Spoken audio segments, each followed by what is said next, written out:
Yeah, what I've been doing is a set of case studies that Ben mentioned, which are of every case since 9/11 in which there has been an Islamist terrorist who has apparently tried to do damage within the United States.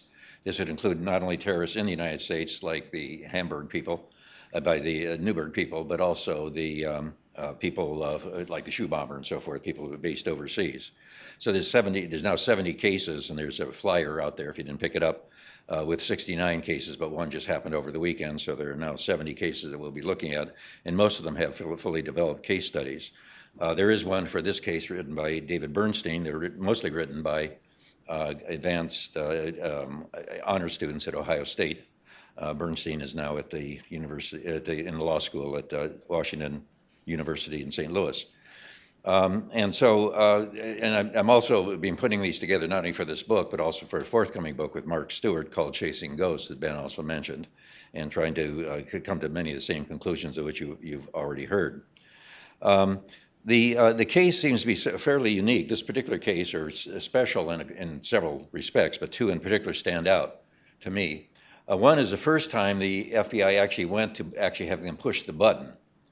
Previously, when they had informants, by the way, of the 70 cases or so, more than half of them have informants, people working in the plot, not just looking at it from outside, surveilling it, but actually looking within the plot. And of the 19 cases since 2010 or so, the 19 cases in this decade, 15 of them have been types with an informant working inside. At any rate, in the early days, they basically just getting information about this guy wants to do something, and then they're trying to bring court cases. Then it got closer to actually giving them weapons or having to take weapons. For example, there was a case in Rockford, Illinois, on which a guy decided he was going to really push the Islamic Revolution forward, and his brilliant plan of this was to plant a hand grenade in a trash can in a mall in Rockford, Illinois. He said, "I'll do that, and everybody, all the Muslims will rise up." And so the FBI informant said, "Well, you need hand grenades, right? And I just have a couple to sell, and you can have them and put them in the trash can if you want, but you have to pay me $100." And the guy said, "Well, actually, I don't have $100." So then they said, "Well, what do you have?" "Well, I have a couple of old stereo speakers." So he exchanged the stereo speakers for the bogus grenades, and then was arrested. The next step was in Newburgh. The Newburgh case was the case where they actually went beyond that. He takes possession of the weapons and then puts them in something and then actually presses the button or dials a cell phone to push it off. And they've also advanced somewhat since that time. Also, they do give, in more recent cases, the opportunity for the people they're working with to back out. So they frequently say, and they record this very carefully to cover that issue, you don't have to do this. You can just do protest, or you could go to another country and do something. You don't have to do this. So they do. They more recently have been doing that. And anyway, that was one. The pressing of the button was the first case, sort of making it easier to prosecute overall. And there's also another major difference is basically with the judge. As far as I know, this is the only case in which the judges have really, in their judgments, their official statements, have really blasted the police for what they've been doing. And Colleen McMahon, who is a graduate of Ohio State University, as it turns out, and then she later descended into going to the Harvard Law School. But anyway, she's a federal judge there. And she repeatedly lambastes the thing. Let me give you the plot.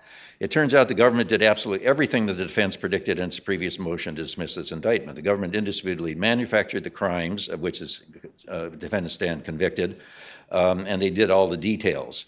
There's not the slightest doubt in my mind that James Cromartie could never have dreamed up the scenario which he actually became involved in. And if by some chance he did, he would not have had the slightest idea of how to make it happen. I believe beyond a shadow of a doubt, which is extreme, not vague doubt, but beyond a shadow of a doubt, that there would never have been a crime here except the government instigated it, planned it, and brought it to fruition. She also points out a couple of ingenious things that the government did do. One was they basically made it so that these guys would get their weapons in Connecticut. So that made it a federal case because they went outside of New York. And the other thing they did was essentially pursue the idea of bombing with a Stinger missile, shooting a plane which was presumably on the ground with nobody in it. If it was flying, these guys would never in a million years be able to hit it. They probably couldn't hit it even if they're standing right next to it on the ground. But at any rate, she then basically, they did this Stinger missile thing, which, as pointed out earlier, it comes with a minimum 25-year sentence if you try to take down an airplane or planning to do it. So in many respects, the government made that happen because they didn't have to do the Stinger missile. They could have done something else like blowing up a bridge or something like it was originally there. Cromartie was incapable of committing an act of terrorism on his own, and the informant was a prime mover, instigator of all the criminal activity.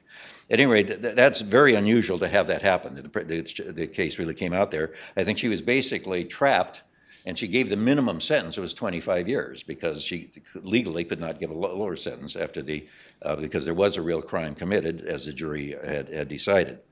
Let me turn to a different issue, which is there are really bad people out there, and they do want to kill people sometimes, and they certainly talk about it.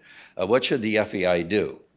And what I'd like to do is advance a proposition, which is in the Chasing Ghosts books. It's also written up in Real Clear Defense over the weekend, an op-ed I did along with Mark Stewart.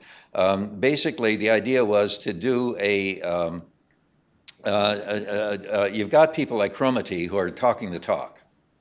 And so the issue is, what can you do against that? And it seems to me a possibility, just tell them to scare them. And let me give you three cases, three bits of evidence, which I think that makes me think this would basically work with these kinds of knuckleheads, essentially. First of all, there's one case in the case book which started to come in, and I said, oh my God, it isn't really a terrorism case. We shouldn't have had a student even do it. But the more it came in, the more interesting it became, and it became perhaps the most interesting case 39 to be exact. It happened here in Washington. There was a guy who was on Facebook. A lot of these guys are on Facebook looking for people to help them. I mean, really brilliant, way of keeping yourself secret. They usually get 3 calls. The first one says, you're an idiot. The second one says, don't do it. And the third one says, I just happen to have, from an FBI informant, I just happen to have this car bomb in my garage, and I'm looking for someone to help me along with it, and we could make beautiful terrorism music together. Let's get together. So that's a fairly common procedure. Seemingly in the last 2 cases, that was the case as well. They were on Facebook. Anyway, he gets on Facebook and is doing all this jihadist blather, and he gets some correspondence. And one is a woman in New Orleans. And he gets madder and madder about things, and he talks about how we took down the Twin Towers and so forth. So it's not trivial stuff. It's pretty scary stuff in a lot of ways. Then she talks to the FBI, and he believes that she probably has talked to the FBI. He calls her a bitch and gets really mad and says, tomorrow I'm going to plant a bomb on the metro in New York, in Washington. He's in Northern Virginia, on the bomb on the metro. And tell your dad, her father worked in Washington, so he said, tell your dad not to get on the metro tomorrow because it's going to be blown up by me. So she tells this to the FBI, and it goes back to the police, obviously, up here, and the FBI people up here. And so they have a real dilemma. This guy is probably just a mindless blowhard. And so the question is, if you just ignore it, the problem is you might be wrong about that, and you might actually have it. So they arrested him. Now, under the old days, what they could have done is they could have infiltrated an informant who says, what do you got? Let's talk about it. Maybe we can bomb up the metro. In fact, there's another case exactly like that, very similar period. But they didn't have time because obviously he was going to do it the next day. So they arrested him. Then they took him in, and they couldn't. Then he hadn't committed very many crimes. He had done a lot of irresponsible bloviating, but if that were illegal, of course, Washington, D.C. would become depopulated very quickly. So consequently, the only thing they could get him on is making an interstate threat because she was in New Orleans. So basically, it came to court, and he got time served. He got a real scare. He got a short time in jail, and then he went back to Northern Virginia, where he probably still is. And that worked, just basically scaring them straight. Many of these people, as we've already heard, are basically pretty emotionally immature. They're not hardened terrorists. They're not people of the book big time. They're not really suicidal in most cases. The vast majority of the American cases, they're going to plant a bomb and then they're going to set it off from a hotel next door with a cell phone. It's not suicidal.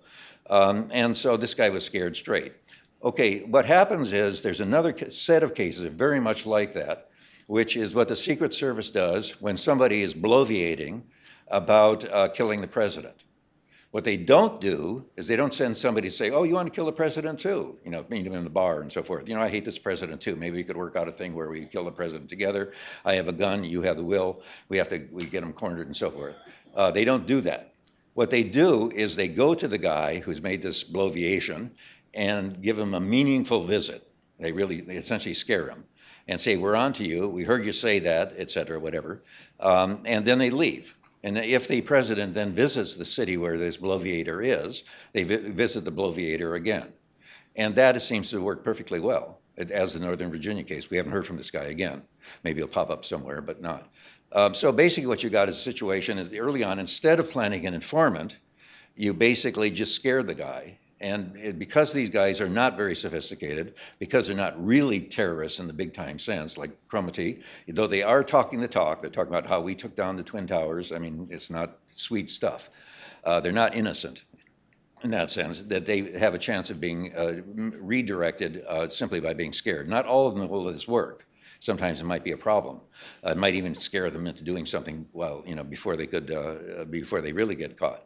But I think it holds a good chance of working for a large number of people, rather than going through the informant route, in which you basically have to move these guys into a crime. Then they get 25 life years. One guy has gotten 2 or 3 life terms. I mean, he won't be out until he's 353 or something. And you have to, you know, keep these guys in jail all the time and pay for their upkeep. So consequently, that might work. And one other piece of evidence is this. The FBI very frequently finds somebody who's been bloviating, and they don't have anything really on him, but they can find other things to convict him of, drug charges, particularly immigration charges. And so they call it the Al Capone approach. Al Capone was not arrested for racketeering, but for income tax evasion. They get him on something they can get him on. They can't get him on racketeering because they don't have enough evidence, or good enough evidence. So the Al Capone approach is now used probably about 3 times more than any other, than the informant case, or bringing the course actually to trial. And so what you get is we now have a large number of people who have been talking the talk, never got very far, and then were arrested and tried on something relatively minor. In the case of immigration violations, they can be thrown out of the country, but the rest of them are still here. The jail sentences they get for relatively small crimes are short, and many of them are out now. Now, we do know who has tried to do terrorism in this case, and nobody who's tried to do terrorism in this country has previously gone through that routine, being arrested, being scared, getting a very short jail sentence, and then come out and then trying to do terrorism. So that also seems to work extremely well. So overall, that's a possibility. It'd be a lot cheaper. It would not get the kind of headlines the FBI seems to enjoy getting. But in many cases, not all, it would probably work to defuse the situation without taking it to this extreme step.